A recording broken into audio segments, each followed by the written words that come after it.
Good afternoon, everyone. Glad to have you here for this webinar related to our Blueprint Council elections. I want to start by informing you about our governance work group who has worked on this particular effort. I'm Pastor Green, I'm the chair. Jenny Foltz has been a part of it from the city. Rachel has represented CHIP. Diane has represented CICF, and Kay has represented HIP. And so we appreciate all of you being here this afternoon for this important conversation related to the elections process. The agenda is that we're going to cover the guiding principles of the new governance structure. We want to talk about that and how it's been utilized throughout this process. We're going to describe eligibility for members who want to vote and the elected representatives. We're going to go over the timeline of the 2019 Blueprint Council election and each step of the process. And we're going to have some time for questions at the end. But if you have questions at any moment during the election or during this webinar, please don't hesitate to email at information@ndcoc.org. That's information@ndcoc.org. First of all, we want to begin by looking at the governance guiding principles. On May 22nd of 2019, the Indianapolis COC approved the governor's charter changes to transform our community's planning and response efforts to end homelessness.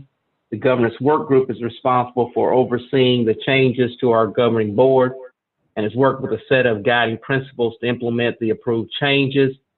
In coordination with the Blueprint Council, the governance work group ensured that each step of our process is regularly reported and that the process is reviewed and approved by the council prior to implementation.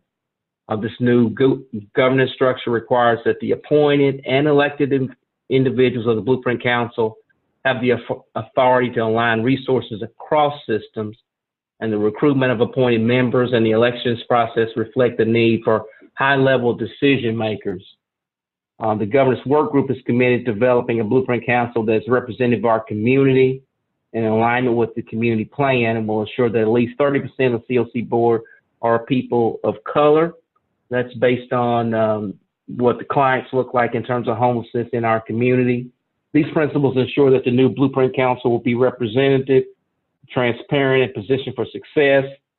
And with these principles in mind, the following process is proposed for the 2019 elected COC board and Blueprint Council seats. So Jenny is going to now cover voting member eligibility. Thank you, Pastor Green. My name is Jenny Foltz with the City of Indianapolis. There were significant changes in our member eligibility with the charter change. However, members are no longer required to prove through an attendance log attendance at meetings. We are only asking for a membership statement demonstrating support for the community plan by completing the statement annually. Our charter that was approved on May 22nd is currently on the website at ndcoc.org.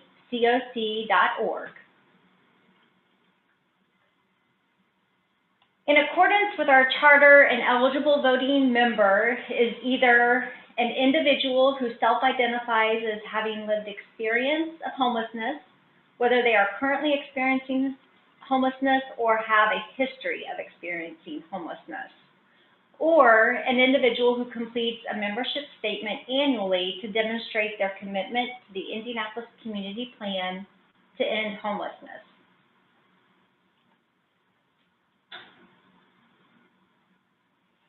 If you or someone you know meets one or both of these criteria, they are eligible to vote in the election. We understand that some people identify with one or both of these statuses. An individual with lived experience does not need to demonstrate or prove that they have experienced homelessness, and they do not need to currently or formally reside in a homelessness housing program. The election is designed to be as open to those with lived experience as possible, and so there are no barriers to those with lived experience. If you are not sure if you have completed a membership statement in the last year, visit the COC website.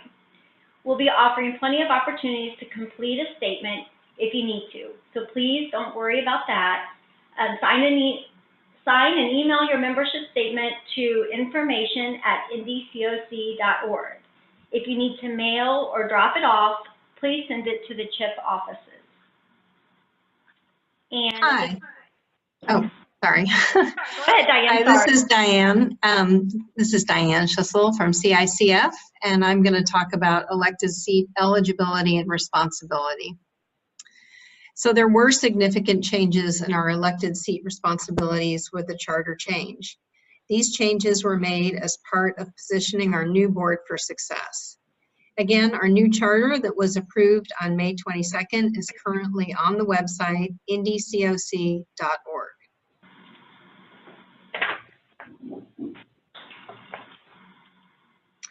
You must be an eligible voting member to be eligible to vote for an elected seat. In order to meet the demands of the Blueprint Council expectations, individuals must have access to and actively use a phone and email account. Much of the council's business is managed via email, so regular access to email is vital. Additionally, conference calls are expected to happen occasionally, so phone access is also important. So I think I said that wrong at the beginning. In order to be an elected representative, you have to have email and phone access. The expectations of Blueprint Council members are listed in the governance charter. All elected representatives must be willing and able to meet these commitments.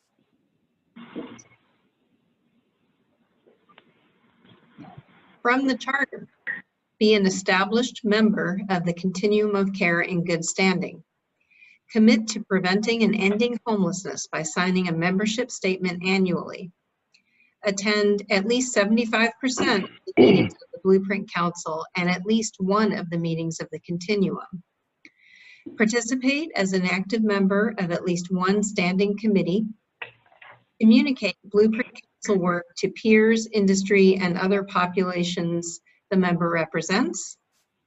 Anyone running in the election must be able to meet the governance charter policies.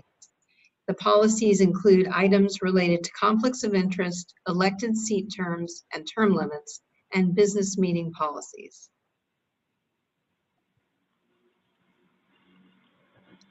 An individual elected to the Blueprint Council must commit to supporting and helping to fulfill the roles and responsibilities of the council. These responsibilities were updated as part of the new governance structure and approved in May. In particular, the service provider representatives must be able to support the alignment of activities and funding in accordance with priorities. An agency leader is best positioned to do this type of work in the system. These are the expectations for the board that are especially important to HUD. You can learn more by visiting the NDCOC website and connect to HUD requirements defined in the COC program interim rule. All Blueprint Council members will receive onboarding to help them prepare. So if you're unsure if someone has knowledge or experience regarding HUD regulations, don't worry. All right, this Pastor Green. I'm going to cover the Blueprint Council seats. The new Blueprint Council has appointed seats that have been recruited, confirmed, and approved over the summer. The outgoing Blueprint Council oversaw this process, which was managed by the governance work group. The appointed individuals are system leaders from across the community. We're excited about that. They're leaders from the Housing Agency, the City of Indianapolis, Employee Indy, Marion County Health Department, Public Policy Institute, Business and Faith-Based Community. A full roster of those individuals will be announced once the full council is placed, and the full council will be in place once the elected seats are filled after this election. A full list of all the seats is on the ndcoc.org website. Now, we will be electing 4 individuals to the Blueprint Council in this election. We're looking for 2 individuals with lived experience. We will be offering a transportation allowance and a stipend for hourly participation in the council for those with lived experience. So we want to make it easier for them to participate. And we're also looking for 2 individuals that work for a service provider. We're determined that to have a strong representation from the service provider sector, that a seat for those who serve the crisis response portion of our system and a seat for those who provide permanent housing should be set aside separately. So if someone is eligible for either of these seats, we're requiring them to pick which seat they're running for. Now, we're defining the crisis response portion of our system to be outreach, day shelter, emergency shelter, transitional housing, safe haven, diversion, or prevention services. And we're defining the permanent housing sector as a rapid rehousing, permanent supportive housing, or permanent housing dedicated to individuals experiencing homelessness. If you're not sure where your nominee fits, you can email and email to information@ndcoc.org for guidance, and you'll get assistance there. A representative doesn't have to work for an agency that receives HUD or federal funding, so it's not limited to that. And as a part of our community plan, we set a goal of having stronger representation among individuals of color, which we talked about earlier. We encourage nominations for diverse candidates in case of both the lived experience and the service provider seat. We will be looking for at least one of the elected representatives to be a person of color out of the 4. And you see on the slide the example for clarification. And I would encourage, we hope to receive some diverse nominations outside of race and ethnicity. We'd consider somebody from the LGBTQ community. We'd like to be inclusive of all. All right. Thank you, Pastor Green. This is Rachel Sample with CHIP, and I'm just going to briefly go over the process that we have established for this upcoming election during the month of October 2019. We will continue to keep folks updated about our elections process on the website, so please continue to visit ndcoc.org for ongoing updates and details. We will be posting those on a regular basis as we continue through this election.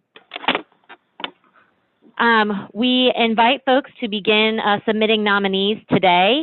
We'll be updating the website this afternoon to provide an opportunity for individuals to complete electronic nominations. This is just a real basic timeline we have here. So the elections nominations will be open from today until October 8th at 5 p.m. The elections eligibility nominee review will happen then by Thursday, October 10th. So we will be, as a governance work group, reviewing all the nominees to make sure that every nominee is eligible for the seat that they are nominated for, and that they align with our Blueprint Council expectations for members. We're then going to open the election for voting starting noon on Monday, October 14th until 5 p.m. on Friday, October 25th. We are going to provide access to paper ballots electronically for those who would like to utilize a paper ballot. Primarily, the election will be completed electronically, and again, that will be posted on the website for you to be able to vote. If you do need a paper ballot, you can go to the website and you'll be able to print one. But if you're going to utilize a printed ballot, we prefer that you submit that no later than 4:30 p.m. on Friday, October 25th. We don't want there to be any concern that somebody's paper ballot wasn't received by the 5 p.m. deadline, which is why we're asking folks to try and get those in just a little early so that there's no concern about a ballot not being counted if it's a paper ballot. Again, if you'd like to nominate a candidate, we ask that you visit the COC website. Complete the nomination form today, October 1st through October 8th at 5 p.m. We encourage self-nominations, so if you yourself would like to be nominated, you can nominate yourself. Again, please make sure that you are reviewing the information provided in the charter and that we've discussed today to make sure that you are eligible for a seat for the election. And if you start a nomination and do not finish it, we won't be reviewing or considering those nominations. We want to make sure that we have accurate and correct information on all candidates. So we just ask that if you complete a nomination, you complete it fully so that we can consider that candidate for review and inclusion on the ballot. I'm going to pass it over to Jenny. Thanks, Rachel. This year, we are implementing a review of all nominees prior to adding them to the ballot for the election. If you are nominated or nominating someone for the lived experience seat, Please know that we will not be verifying someone's homelessness experience. The review will only ensure that the nomination form is complete and that we can verify contact information. If you are nominated or nominating someone for the service provider seat, we are asking that these individuals align with the expectations for decision-making authority within their organization. Service provider seat nominees must have a close relationship with their organizational board and serve in a senior leadership role, such as the CEO, executive director, or vice president of the program. If a nominee does not meet the requirements, we will notify them prior to the opening of the election. They will not be included on the ballot. The election ballot will be developed to include an eligible nominees, and the election will open on Monday, October 14th at noon and close on Friday, October 25th. Visit the COC website to cast your vote. Ballots are going to be online, but if you need a paper copy, they can be printed off of the COC website. We ask that you mail in or drop off your paper ballot. Please do not email a paper ballot, just submit one via the electronic form.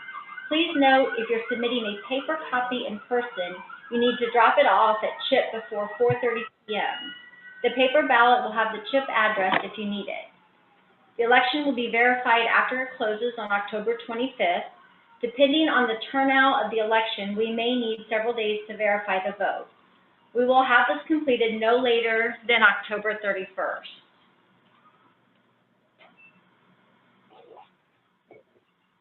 And then finally, we just need to know if there are any questions.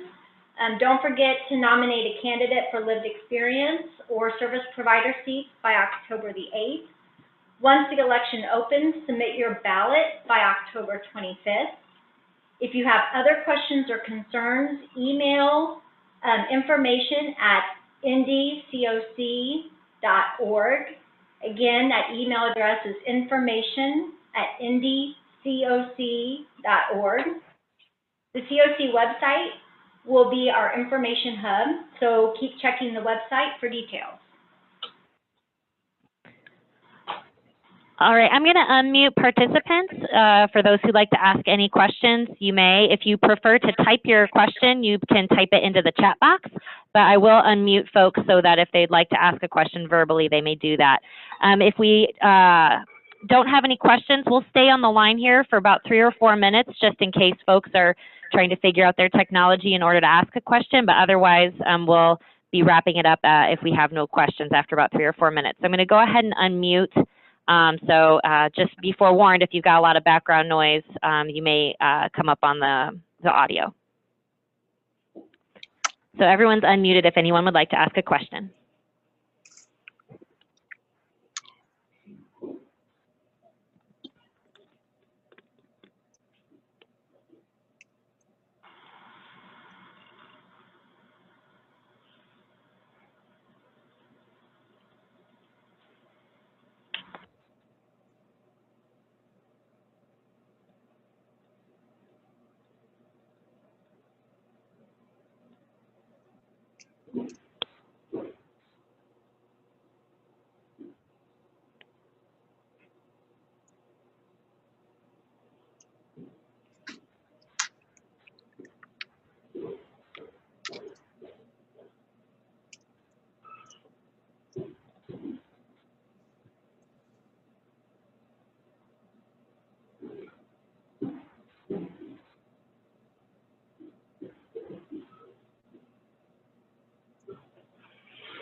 Well, Pastor Green, I don't know if we have any questions, so if you want to.